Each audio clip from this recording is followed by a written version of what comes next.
सभी दर्शक श्रोता मावली को मेरा कोटि कोटि प्रणाम। गजानन विजय ग्रंथ चल रहा है। गजानन की जीवनी आपके घर तक पहुंच रही, आपके हृदय तक पहुंच रही।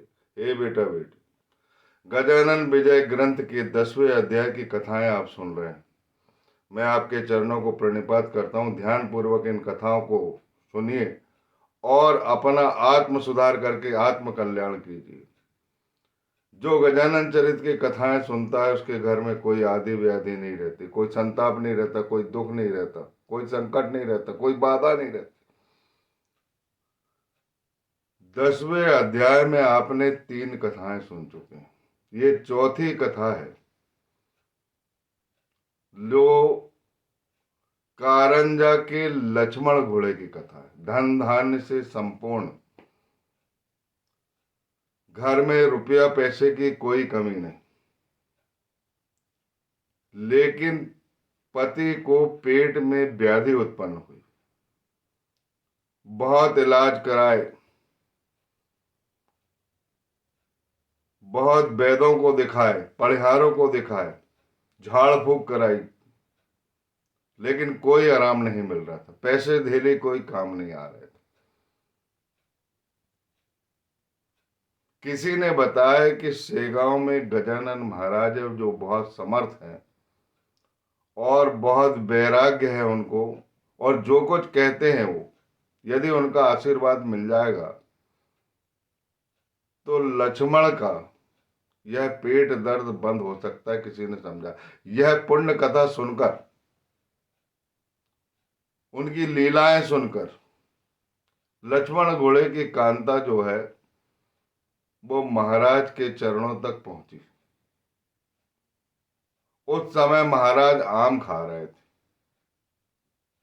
और वह दोनों हाथ जोड़कर प्रार्थना करते थे, हे मेरे धर्मपिता, हे साधु महात्मा, आप क्या है मैं आपकी लीला को नहीं जान सकती, लेकिन मैं आपकी धर्म कन्या हूं।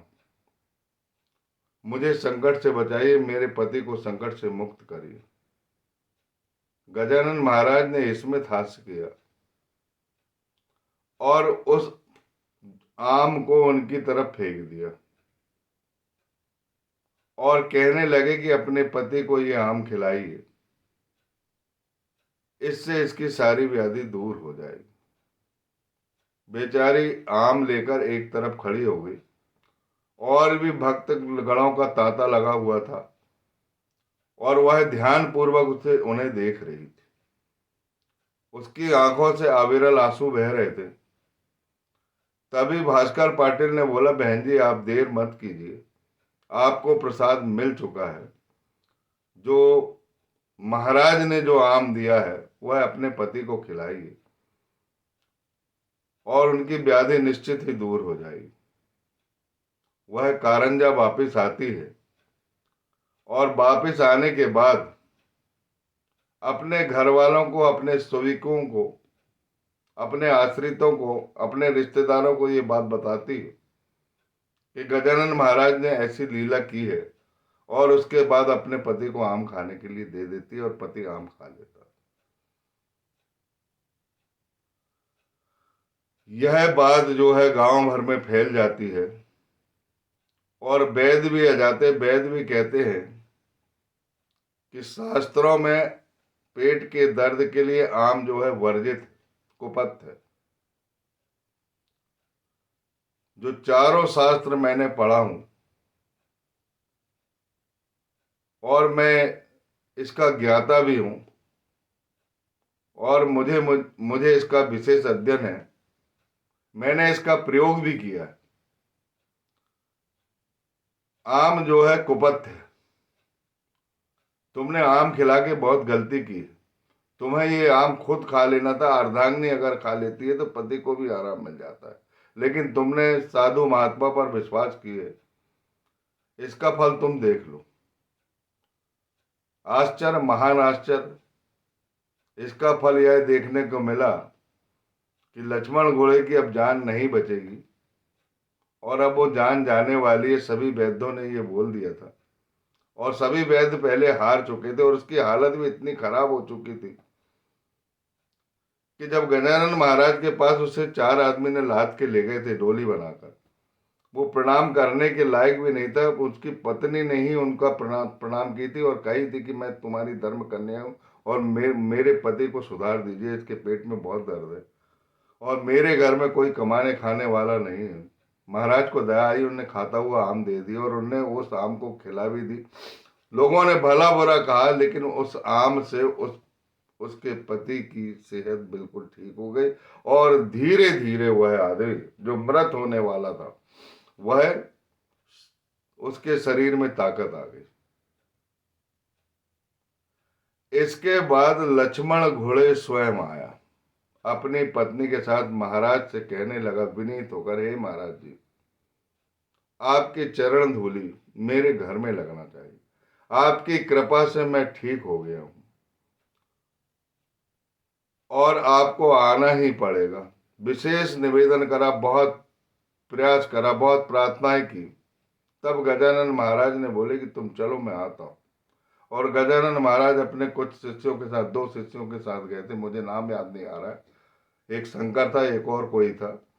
वहां पर पहुंच जाते हैं। पहुंचने के बाद वह उनकी पूजा पाठ करता है और कुछ रुपए थाली में भी लाता है और कहने लगता है गजानन महाराज से कि आप, मेरा जो कुछ भी धन है, जो जो भी जायदाद है, ये सब आपकी है और आप जितना चाहें उतना ले जा सकते हैं।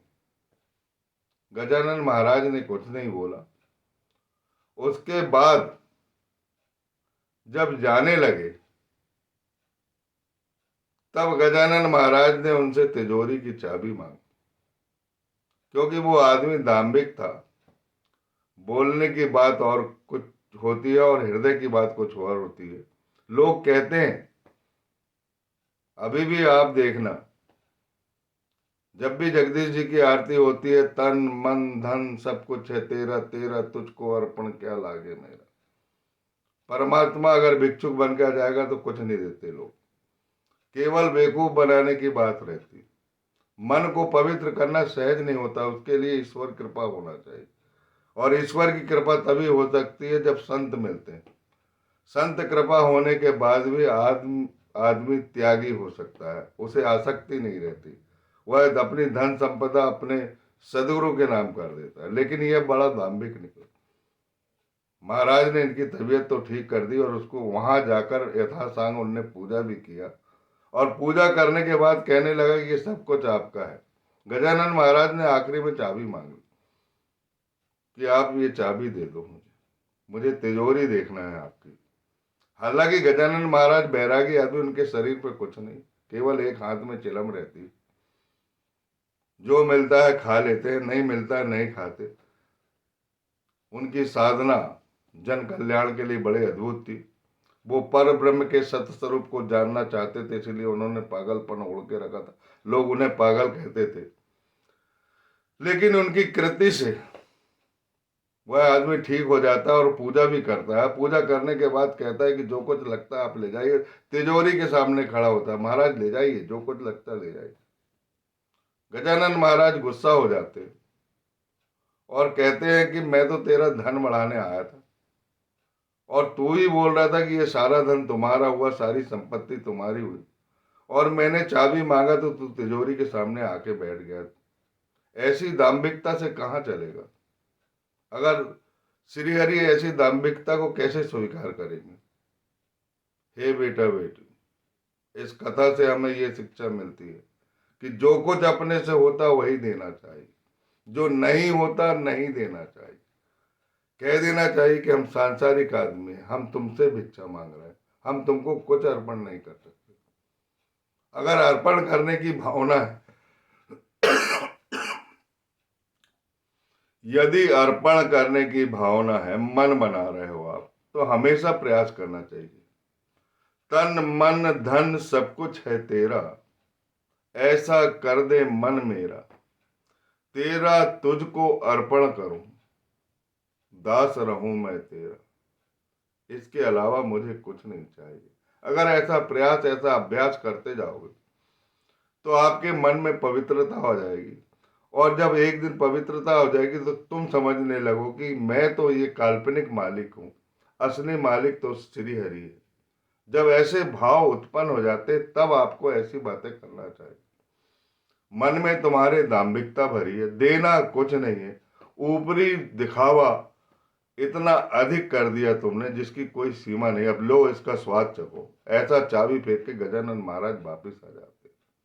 और वापिस आने के बाद कुछ दिनों के बाद ही लक्ष्मण कारंजा, जो गांव का सबसे धनाढ़ आदमी रहता है, वह गरीब हो जाता है।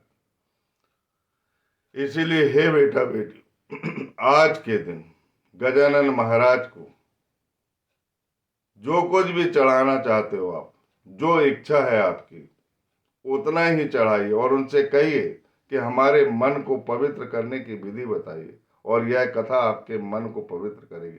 जो इस पवित्र कथा को सुनेंगे वहां पर गजानन महाराज विराजेंगे और लक्ष्मी की वर्षा आपके घर में करेंगे। लक्ष्मण घोड़े जैसा व्यवहार हमें नहीं करना है। यह उदाहरणार्थ दास गणु महाराज ने इस गजानन विजय ग्रंथ में प्रस्तुत किया है। इसीलिए हे भक्तों, हे दासों, हे श्रोतागण, जो इन कथाओं को सुन रहे हैं, मन की पवित्रता के लिए गजानन महाराज से प्रार्थना कीजिए और गजानन महाराज उससे प्रसन्न होकर आपके घर में लक्ष्मी की वर्षा करेंगे। बोलिए सच्चिदानंद सदगुरु जग प्रतिपालक भक्त प्रतिपालक सर्व समर्थ सेगांव निवासी गजानन महाराज की जय।